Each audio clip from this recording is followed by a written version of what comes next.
In this video, I'm gonna fix lead quality for your sales team. And if you clicked on this video, it's probably because you're struggling with lead quality for your sales team. Your sales reps are probably complaining that the leads aren't that good. They're wasting their time on sales calls that shouldn't even be there in the first place, which means they have low close rates, your sales team's not making enough money, and even worse, you might be dealing with churn because your sales reps aren't making enough money because their time is being wasted by bad leads. But this can all be fixed once I show you this system I use to fix lead quality forever. And once you implement the system I put inside of my 7-figure business, you're gonna have increased close rates, better lead quality, you're gonna have a happier sales team, you could even have a smaller sales team where you can have less reps but still make more money per sales rep and decrease your cost per acquisition and just be a more profitable company.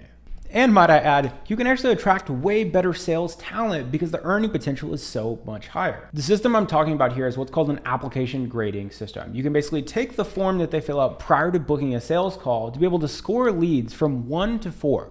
1 being the worst and 4 being the best. So that way you can know if a lead's gonna be low quality and remove them from the calendar. If they're iffy, you can have them be triaged by a setter, and if they're great, they can stay on the closer's calendar. This is gonna be a way to detect if leads are bad and sales calls are bad before they waste your sales team's time. So that way they can stay high energy, stay talking to the best of the best leads, and have higher close rates and make your company more money. We were doing like 60, 70 grand a month before we had this system in place.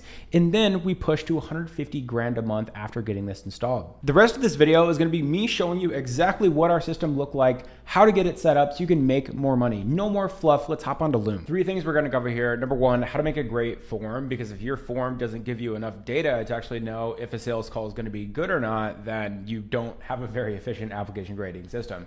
The second thing we're gonna cover is how the application grading system actually works using what's called a sales coordinator. And then lastly, we'll talk about how to automate the process and remove humans from it entirely. So let's talk about what makes a good form. We follow the BURP method, which is B-I-R-P, not B-U-R-P.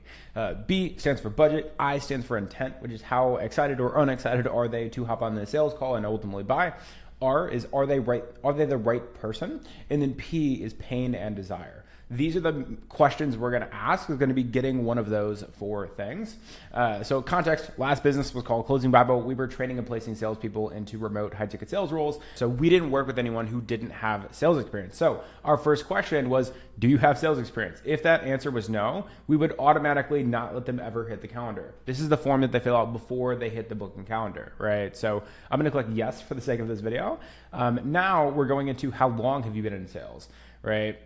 So I'm just going to put 1 to 2 years. When it comes to this is when we're getting into budget, right? So budget is the B of the BURP. We're basically saying a fancy way of saying, how much money are you making right now? If you say how much money you're making right now, sometimes that's a little bit direct, especially if you're B2C. If you're B2B, you could probably get away with it. They just might lie. So I'll explain why we do this in 4s briefly, but we're just going to go ahead and keep moving through this. This is going to cover the intent side of things, right? We are trying to see on a scale from 1 to 4 how excited or unexcited they are about getting into high ticket sales, which is a piece of whatever the thing it was that we sold, right? So if they're just curious about it, these people notoriously never showed up and never closed. They were the lowest intent, and these people were the highest intent. Like, I already quit my job, I'm doing this, right? So that hits the intent. And then I always recommend having at least 1 to 2 like long answered questions where they have to actually type something out instead of just being multiple choice, because they could be half brain dead and just like click buttons on a form just to get through to the booking page. But this shows real intent in a way. You're getting the pain of the P, because this is a question that literally is saying like, why would you leave your role that you're in right now, in 1 to 3 sentences. So we're getting the pain and like the context there, which is really good ammunition for the salesperson. But also, you can see intent. If they give you a 1-word answer, they don't really care, and they're just trying to skim through this thing. If they give you 1 to 3 sentences like we asked for, they're pretty high intent. For the sake of this, I'm going to be a low intent lead and just put test. And then we do basically the exact same thing, but for the desire thing, right? Because the P of BURP is pain and desire, right? So we're just going to go ahead and put test here, but this is just the desire piece of things. Again, good ammunition for the sales rep. And then this is, again, going back to budget, like, do you have the finances to do this or not? This is just like kind of the right person type question. We added this question a little bit later into running the business just because we were booking so many sales calls some people were like, wait, is this like a job interview? Or like, what is this exactly? So we're like, this is what we sell. Do you want to buy this? If not, do not book a call. And then lastly, we put name, email, and phone number at the end. And the reason we put name, email, phone number at the end of our form is because normally they already have opted in before, right? So if they opt in, name, email, phone number, watch a VSL, and then click a form and put in name, email, phone number again, they're probably not going to do it. So like, I just did this. But if they're 9 questions deep into a form, they're pretty committed if they're 75% of the way done, so they're okay with redoing it. So that's why we put it there specifically. So that's what makes a good form. You can model this for your agency, your recruiting business, your software company, your agency, whatever it might be, your coaching business, whatever. Let me go ahead and break down what the actual application grading process looks like now that you've seen what a good form looks like. So let me walk you through our rubric, right? So this is basically how our sales coordinator, which I'll describe what that is in a second, would actually define how to score people. So very simply put, we would have a certain amount of questions, and then each question would get a certain score. And then we would get an average score based upon the total amount of questions to get an average lead score being 1, 2, 3, or 4, right? So each question would get a different score. So if someone said they had no sales experience, that would be a 1 for us. That would automatically disqualify them if they were a 1. So there's kind of like 2 ways of doing this, right? There's conditional logic on your job form to where if someone is a 1, or if there's like a non-negotiable, like if they don't have sales experience, we will not ever work with them and will not have a sales call with them. You can automatically, with conditional logic inside your form, make them not hit the booking page. Some stuff requires human intervention. So this was our non-negotiable for us. If they click that in job form settings, we would just have them redirect to a page that didn't allow them to book a call. And we just said, you got disqualified for this reason. Go subscribe to me on YouTube. Anywho, if they were a 2, this would be 10 plus years of experience. The reason we put that was because we had a 40% show rate on people who had over 10 years experience, which is very bad, obviously. And then that's how we cheered for that. So we would get basically for each of these, we would put a different score per question, and then we get an overall answer. So this was the rubric that our sales coordinator was using, right? So to explain what a sales coordinator actually is and how we were actually doing this process, they are basically a virtual assistant, but more so like an operations person only for the sales team. So every single day we would get, 15, 20 or whatever sales calls booked.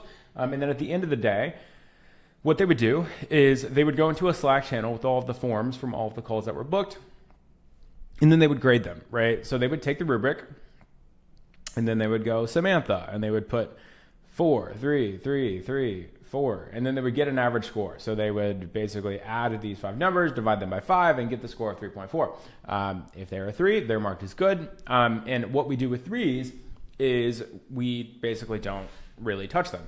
The 3s are a good lead. So a scale out of 3 or 4, that's a pretty good lead. What we're going to do in those scenarios, I think we should have it over here. They were marked as a good lead, right? So we just give them a color. So that way that our closers know, okay, this is a 3. This is like a pretty good lead. Same thing with a 4. We just give them a different color. So like, wow, this is like the best of the best leads. What's more important is what happens with the 2s and the 1s, right? Because this video is about fixing lead quality. So we're basically taking the bottom 50% of leads and either full-blown deleting them or having setters talk with them, right? So for these 2s, for an example, like Mike and Paolo over here, basically what we were doing with these leads is if they were marked as a 2, what we were doing is we were having the sales coordinator go to Google Calendar, mark that slot as available. So we could actually double book over that slot, and then we would transfer ownership over to a setter, right? So the setter could basically talk with them for 15 minutes, ask them questions about the things that kind of made them like iffy as far as qualification goes. And if they just lied in their form and they turned out to be super qualified, then they would just set them on the closer's calendar.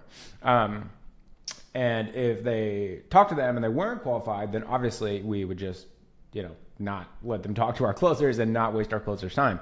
However, if our setters were too busy and we had too many bookings and we couldn't actually get to there, we would basically just mark that slot as open. The closer would have another sales call booked on top of that sales call, so they'd be quote unquote double booked. And then if both leads were to show up at the same time, they would just take the sales call with the better lead that isn't a 2.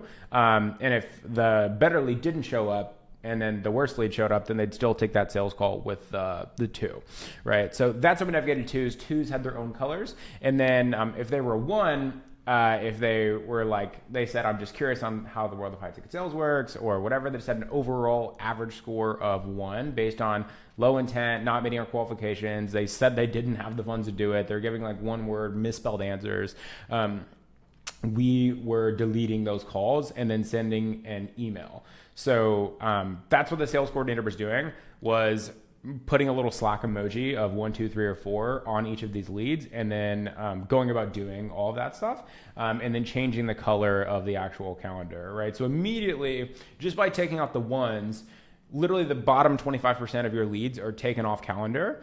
This is also going to make your pixel a little bit smaller from an ads perspective. For those of you guys who run ads, those people are now no longer hitting the pixel, and they're specifically no longer going to be hitting the pixel when we talk about how I actually automate application grading here in a second. That's going to save your sales team a tremendous amount of time. And like more than anything, like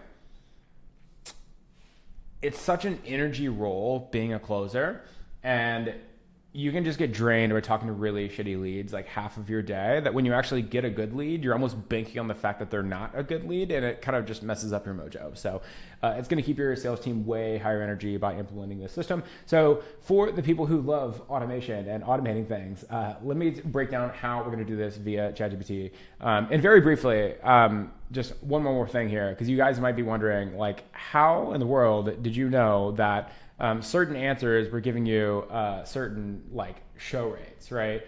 Like if they put less than 10 words on the second question, they would have a 35% show rate. What we basically did, I'll be brief on this, this might be a video for another time, is we basically took all of the data of every single booked call, whether they showed or not, and then whether they closed or not. And then we took every single job form, and then we linked those job form questions to whether that lead showed or closed. And then from there, we ran all the data through ChatGPT to get show rate and close rate per question and per answer on that question. So then from there, we could actually decide per question what is a 1, 2, 3, or 4 based on the answers, what had show rate from lowest to highest or close rate from lowest to highest. So a good practice to do another time. But let's talk about how to actually automate this using ChatGPT, because it is a little frustrating to have a human doing this. It's ungodly repetitive, and to be frank, it's not that hard. So let's talk about it. So how we automate this, you're basically going to be using ChatGPT, Zapier, and whatever form software that you use. So again, to make myself clear, 1s get deleted and sent a rejection email, 2s get notified by setters in Slack, and then mark the calendar event as orange, and then also mark it as available to be double booked over. No changes for 3s. We just turned it to light blue. For 4s, no changes, just turn it to navy blue. Pick whatever colors you want. And then, yeah, I was hyping up my team. Be like, hey, I know this is a pretty heavy task, but you'll never have to do this task again if you do this. So this was my instruction manual for my operations manager. So, yeah, basically, let me walk you through this process here. So, where are we at? All right, let's do it. So basically create a Zap to where when a new meeting comes through to book appointments, send that in. The second thing is going to be linking OpenAI, like ChatGPT, to that, and then doing all that fancy stuff. And then for this part, you basically can add a reaction, right? So that's how we added the emoji of 1, 2, 3, or 4 to know the lead score. And then from there, there'd be another thing to where once you actually viewed what the score was, it would then send an action via Zapier to OpenAI agent to where they can actually go inside of Google Calendar and do this on your behalf. So if they're a 1, it would then go into Google Calendar, find that event, and delete that event based upon the email attached to that prospect, and then it would automatically send a disqualification email that we already had inside of our CRM. For 2, you get the drill, mark it as available.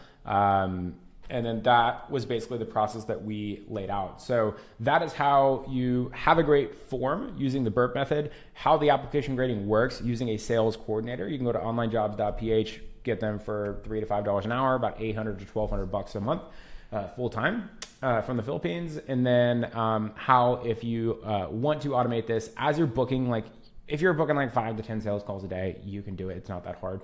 But as you're booking like 20, 30 sales calls a day, you should probably think about automating this because it gets very time consuming and it can be automated. So you could free up that employee's time to do something bigger and better and more impactful for the business. So that is how you automate the process and how you can fix lead quality using the application grading system. Implement this application grading system with your sales team and you will see an insane lift in show rates and close rates and overall revenue for your business. And you're going to have happier closers that make more money. And you might even realize with the less appointments that are higher quality, you could actually cut some sales team members back. So you don't even have that big of a sales team and you could still make more money with less closers. And if you guys have stuck around to the end and you have a notebook burning with notes, my name is Garrett Campbell. I'm the founder of Conversion IQ. We are a software company that basically reads all of your sales calls to understand why people buy and why people don't buy. So when you're managing your sales team, instead of cherry picking 4 sales calls, listening to 4 hours worth of sales calls to try to figure out what your sales rep can be doing better,